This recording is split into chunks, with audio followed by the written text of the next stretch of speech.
I remember my father getting done. So I grew up with the idea, well, you don't leave the house unless you're done, unless you're dressed. You know, he wore cologne. I hate wearing cologne because he bathed in cologne. But he wore his cufflinks. He wore the watch. You know, he had everything right. So I was like, well, that's the way you should be. I was born in Brooklyn, New York.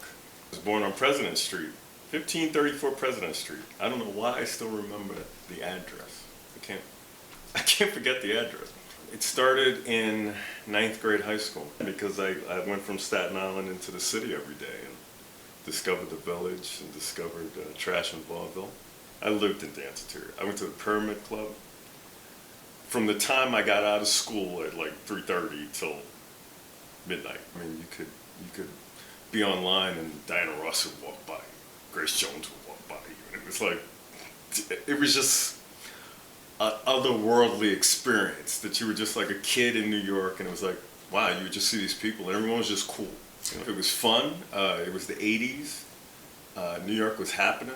You know, you could go out for $20 and stay out all night. Doesn't get better than that. Me and my best friend had an independent record deal. They were paying for us to record. And my best friend decides, I don't think I want to come to rehearsal anymore. Out of the blue. So we're recording the singles.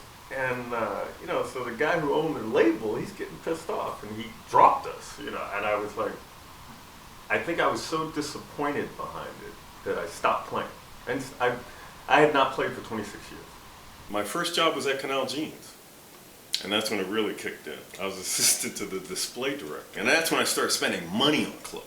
I got into it probably too heavy.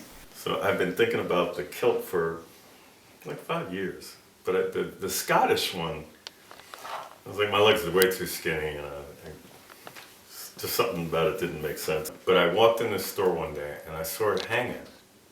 And I go, what is that? And the guy goes, it's a Yohji Yamamoto kilt. And I go, okay. Like, it just was like, finally. So the shirt is my shirt, Rod Charles. This is from the new collection for fall 2011, and it's called Echoes of 1885. See, I was a skinhead when I was in high school, so you wore like your suspenders down. You know, I'm not working on Wall Street, so my suspenders up, you know. This is a Yamish collar. So I'm looking at this thing and I'm like, it's a collar. And the guy goes, yeah, we did them from the Yamish. And I go, okay, gotta have that. It's like painting. You have a color palette, and I paint with these clothes. I paint on myself. And that's kind of what I do, you know, when I get dressed. It's like I have a palette and I'm playing. I have plenty to play with, so that's how I'm having fun. I traveled a lot and went on location, you know, but during those shoots, I was drinking. It was the next best thing to being a rock star. Yeah. It just gets to the point where your legs don't move the way they used to. And I didn't have any forward mobility, so I couldn't run. So then it just went all downhill after that. So I just launched a shirt company. We delivered the shirts. I got the check, and then I came down with MS. I never got to the store to see the shirts in the store. We sold the top of Smile. When you have MS, it creeps up on you. It causes a lot of depression. So my state of mind wasn't where it should be most of the time.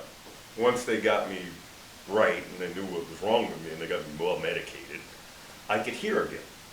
I can't explain it, but I could hear music again. Yeah, and I had a lot of time to think, you know, which was valuable.